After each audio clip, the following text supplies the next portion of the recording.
जैसा कि आप लोगों का क्लास 11th से जो है दिसंबर मंथ का मासिक परीक्षा चल रहा है 2024 में, तो यह वीडियो आपके लिए काफ़ी इंपॉर्टेंट होने वाला है। क्योंकि प्यारे बच्चों, आज के इस वीडियो में हम लोग जो है ना क्लास 11th के लिए सोशियोलॉजी यानी कि समाजशास्त्र का क्वेश्चन पेपर लेकर के आ चुके हैं।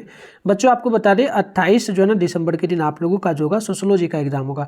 तो सोशियोलॉजी का इस वीडियो में ऑब्जेक्टिव सब्जेक्टिव दोनों का कंप्लीट में आंसर आपको बताऊंगा, और लास्ट में इसका PDF आप कहाँ से डाउनलोड कर पाएंगे ऑब्जेक्टिव सब्जेक्टिव दोनों का एक साथ मैं ये बिल्कुल बता दूंगा। और आपका जो भी एग्जाम बचा हुआ है मैं सारे सब्जेक्ट का पेपर डालूंगा, हिस्ट्री, होम साइंस, म्यूजिक, ठीक है बच्चों, सारे सब्जेक्ट का और इकोनॉमी का भी। तो सभी लोग तैयार रहना। चलो विषय आपको 325 रहेगा, टाइम 1.5 घंटा का मिलेगा, 50 नंबर का एग्जाम होगा। चैनल में लेकर को सब्सक्राइब करके नोटिफिकेशन कॉल पे प्रेस कर लेना बच्चों, क्योंकि आप लोगों का एग्जाम और भी होने वाला है जनवरी मंथ में। इसके अलावा आपका मार्च में फाइनल एग्जाम होगा तो उसमें भी हेल्प करेंगे। इसके अलावा 2024 में फाइनल बोर्ड एग्जाम 12th का आप लोग दोगे, उसमें मैं तैयारी भी इसी चैनल पर करवाता हूँ, तो आप कर पाओगे। आगे व्हाट्सएप ग्रुप का लिंक आपको दे देंगे हम, आप ज्वाइन कर लेना। तो चलिए स्टार्ट करते हैं। तो बच्चों यहाँ से देखना आपका जो क्वेश्चन स्टार्ट होता है, इसमें जो है ना बस टूनिस्ट यानी ऑब्जेक्टिव क्वेश्चन है। 30 क्वेश्चन में से आपको कितनी 25 क्वेश्चन का जवाब देना है।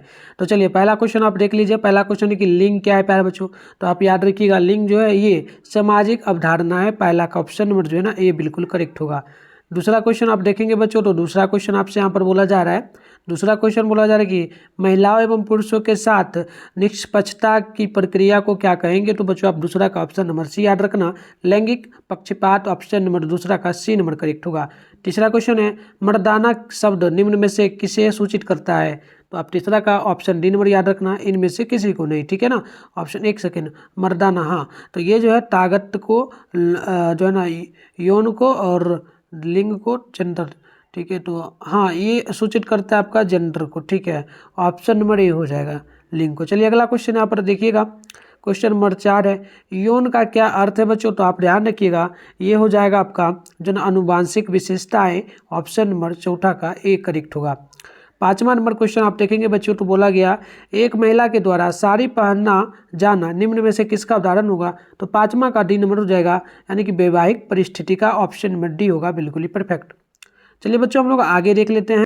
तो बच्चों यहाँ पर देखना थोड़ा बहुत ढूंढ रहा आपको दिख रहा होगा, बट मैं बता दूं 6ठा नंबर का जो आंसर होगा इसका ना सी नंबर हो जाएगा, आप लोग नोट कर लेना। और अगला क्वेश्चन आपका यहाँ पर 7वां नंबर बोला गया, 7वां नंबर क्वेश्चन बोला गया कि निम्न में से कौन कथन सही है। तो बिल्कुल आप ध्यान रखेंगे बच्चों, 7वां का सी नंबर हो जाएगा समय के साथ लिंग की धारणा में परिवर्तन, ऑप्शन नंबर यहाँ पर सी बिल्कुल करेक्ट होगा। 8वां नंबर है जब लड़का एवं लड़की की पढ़ाई लिखाई में अंतर किया जाए तो उसे हम लोग क्या कहते हैं। तो आप ध्यान रखिएगा 8वां का बी नंबर हो जाएगा लिंग भेद, ऑप्शन नंबर 8वां का बी हो जाएगा बिल्कुल करेक्ट। 9 नंबर क्वेश्चन आपसे यहाँ पर बोला जा रहा है भारत में एक बच्चा को कितने मौलिक अधिकार मिला हुआ है। तो 9 नंबर का आप ध्यान रखेंगे, ऑप्शन बी होगा बच्चों, यानी कि 8 मौलिक अधिकार टोटल मिला है, ऑप्शन नंबर बी होगा। क्वेश्चन नंबर 10वां है कि किन्होंने कहा जाति एक शब्द जाति एक बंद परिस्थिति समूह है। तो बच्चों आप 10वां का ना ऑप्शन बी नंबर याद रखना, कूले ने कहा था, ऑप्शन नंबर बी होगा। अगला क्वेश्चन आप 11वां नंबर को देखेंगे बच्चों, तो बोला गया वर्ग की जन्म संदर्भ सहायता क्या है। तो 11वां का हो जाएगा ऑप्शन डी, बच्चों ध्यान रखना इनमें से कोई नहीं, 11 का डी नंबर होगा। अगला क्वेश्चन है 12 नंबर क्वेश्चन है कि निम्न में कौन जाति व्यवस्था की विशेषता है। तो आप 12 नंबर का ध्यान रखिएगा, सी नंबर हो जाएगा अनुवांशिक व्यवसाय। 12 का जो है सी नंबर आपका बिल्कुल यहाँ पर राइट हो जाएगा। चलिए बच्चों आगे बढ़ते हैं। अगला क्वेश्चन है आपका 13 नंबर क्वेश्चन बोला गया कि निम्न में से किस जाति में देवर विवाह की प्रथा पाई जाती है बच्चों। तो आप 13 का ध्यान रखिएगा, सी नंबर हो जाएगा। और राव में, ऑप्शन नंबर यहाँ पर जो है ना सी नंबर बिल्कुल करेक्ट होगा 13 का। 14 नंबर क्वेश्चन आपसे बोला गया कि निम्नलिखित में से किस जनजाति में बहुल पत्नी विवाह पाई जाती है। तो बच्चों आप 14 का बिल्कुल यहाँ पे ध्यान रखिए, ए हो जाएगा खस, आप लोग बिल्कुल यहाँ पर ध्यान रखिएगा 14 नंबर का। चलिए अगला क्वेश्चन यहाँ पर 15 नंबर आपसे बोला जा रहा है, ध्यानपूर्वक देखेंगे बच्चों। क्वेश्चन बोला किस जनजाति में सिर्फ पुरुष को ही तलाक देने का अधिकार है। तो बच्चों आप 14 का ध्यान रखिएगा, 14 नंबर है ना, एक सेकेंड 14 की 15 है, 15 है ना। तो 15 का बिल्कुल यहाँ पर करेक्ट आंसर आप नोट करेंगे, ऑप्शन डी हो जाएगा खासी जाति में।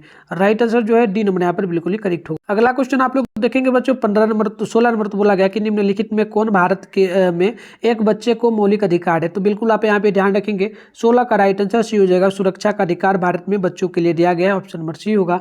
17 नंबर क्वेश्चन है कि भारतीय संविधान के किस अनुच्छेद में समानता के अधिकार की चर्चा है। तो 17 का सी नंबर हो जाएगा अनुच्छेद 15 आर्टिकल 50 जो ना 50, ऑप्शन नंबर आपका बिल्कुल यहाँ पर 15 यानी कि सी नंबर हो जाएगा। चलिए नेक्स्ट क्वेश्चन यहाँ पर बोला गया आपसे 18 नंबर की किन्होंने संस्कृतिकरण की अवधारणा का प्रतिपादन किया था। तो 18 का आप लोग यहाँ पर बिल्कुल बी नंबर याद रखिएगा, AR जो है ना देसाई, ऑप्शन नंबर बिल्कुल बी नंबर करेक्ट होगा। अगला क्वेश्चन आप देखेंगे बच्चों, तो अगला क्वेश्चन आपसे यहाँ पर जो है ना 19 नंबर बोला, किन्होंने कमार जनजाति का अध्ययन किया है। तो बच्चों 19 का आप लोग ऑप्शन सी नंबर याद रखना, लीला दुबे। ऑप्शन नंबर बिल्कुल यहाँ पर सी करेक्ट होगा। 20 नंबर की किन्होंने प्रभु जाति की अवधारणा दी है। तो आप 20 नंबर का ऑप्शन डी नंबर याद रखेंगे, इनमें से कोई नहीं, ऑप्शन नंबर डी होगा। अगला क्वेश्चन आपसे यहाँ पर 21 नंबर बोला, the myth of caste system नामक पुस्तक के रचयिता कौन है। तो 21वां का ए हो जाएगा, यानी कि एन के दत्ता। ऑप्शन नंबर यहाँ पर बिल्कुल आप लोग ए नंबर याद रखिएगा। अगला क्वेश्चन 22 नंबर है कि किनशिप ऑफ जो है ना ऑर्गेनाइजेशन इन इंडिया नामक पुस्तक के रचयिता कौन है। तो 22 नंबर का आप लोग यहाँ पर बिल्कुल ए नंबर याद रखिएगा, इरावती कवे। ऑप्शन नंबर बिल्कुल आपका जो है ना ए नंबर हो जाएगा क्वेश्चन नंबर 22 का। चलिए अगला क्वेश्चन हम लोग देखते हैं। चलिए 23वां नंबर क्वेश्चन यहाँ पर देखिए आप लोग, मुस्लिम समाज में तलाक के पहले जो ना इद्दा यानी कि इंतजार का समय कितने महीनों का होता है। तो आप 23 नंबर का ध्यान रखेंगे, ऑप्शन सी होगा बच्चों, ये हो जाएगा लगभग 4 महीने का।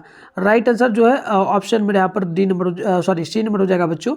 अगला क्वेश्चन यहाँ पर बोला गया आपसे कि मुस्लिम विवाह के कितने प्रकार होते हैं। तो मुस्लिम के विवाह में टोटल जो प्रकार होते हैं ना 2 प्रकार होते हैं बच्चों।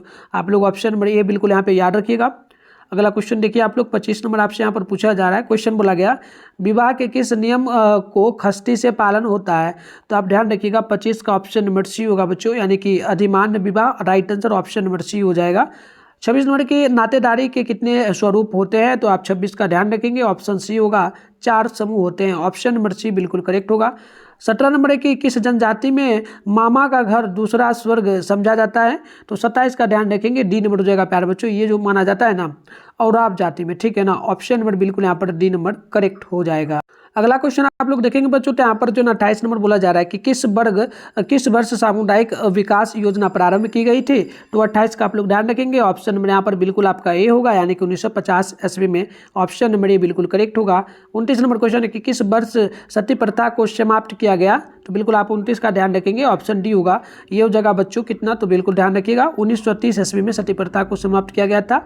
सती प्रथा में क्या होता था कि एक अगर मान लो पति पत्नी है, पति का अगर देहांत हो गया तो वो जो लाश था, यानी कि हिंदू जाति में ये था प्रथा। तो ये क्या होता था कि वो जो जहाँ पर जो वो उसका पति का जो ना अंतिम संस्कार होगा यानी जलाया जाएगा, उसी जो है ना उसी पर क्या होता था, उसी पे उनको उनकी पत्नी को जिंदा रखकर उनको भी जला दिया जाता था। तो ये प्रथा चलता था कब, तो 1930 से पहले चलता था, लेकिन 1930 में ये समाप्त कर दिया गया था। चलिए अगला क्वेश्चन यहाँ पर 30 नंबर है कि किस वर्ष भारत में हिंदू महिलाओं का संपत्ति पर अधिकार अधिनियम पारित किया गया था।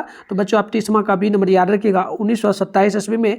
ऑप्शन नंबर बी बिल्कुल करेक्ट होगा। तो हमने ऑब्जेक्टिव को देख लिया, इसका पीडीएफ हम बताएंगे कहाँ मिलेगा। सब्जेक्टिव की बात करते हैं तो सब्जेक्टिव यहाँ पे देखो 10 क्वेश्चन में से 5 क्वेश्चन का जवाब देना, 2 मार्क्स बुलाए ना 10 नंबर मिलेगा।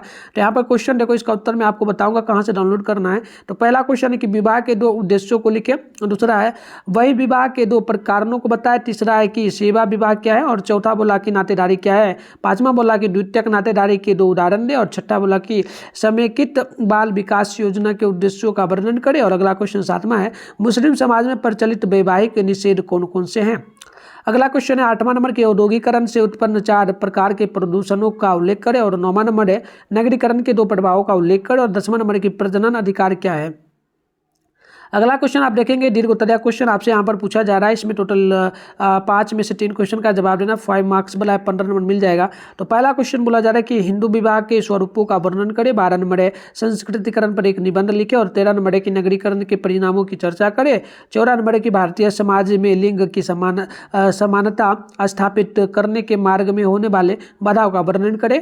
और अगला क्वेश्चन 15 नंबर की भारत में महिलाओं के अधिकारों की समीक्षा करिए। तो इस प्रकार से बच्चों हमने टोटल जो आपका क्वेश्चन था बताया। इसका आंसर की अगर बात करेंगे तो गूगल में इसका आंसर आपको कंप्लीट मिल जाएगा। गूगल में जाके आप मिठुन स्टडी सेंटर सर्च करके डाउनलोड कर सकते हो। तो चलो कैसे डाउनलोड करना मैं आपको सिखा देता हूँ। वैसे वीडियो भी आएगा सब्जेक्टिव का, आप लोग तैयार रहना, चैनल को सब्सक्राइब कर लो। तो चलो फटाफट से आगे बढ़ते। तो बच्चों इसके सबसे पहले तो आप अपने फोन में गूगल को ओपन करके मिठुन स्टडी सेंटर सर्च कर लीजिए। फिर ऊपर करिएगा, फर्स्ट में आपके सामने मिठुन स्टडी सेंटर का ऑफिशियल वेबसाइट मिलेगा, इस पर क्लिक करिए। फिर नीचे बढ़ना है, देखो फर्स्ट में आपके सामने यहाँ पर सोशियोलॉजी के लिए क्लास 11 का जो पेपर है ये मिल जाएगा।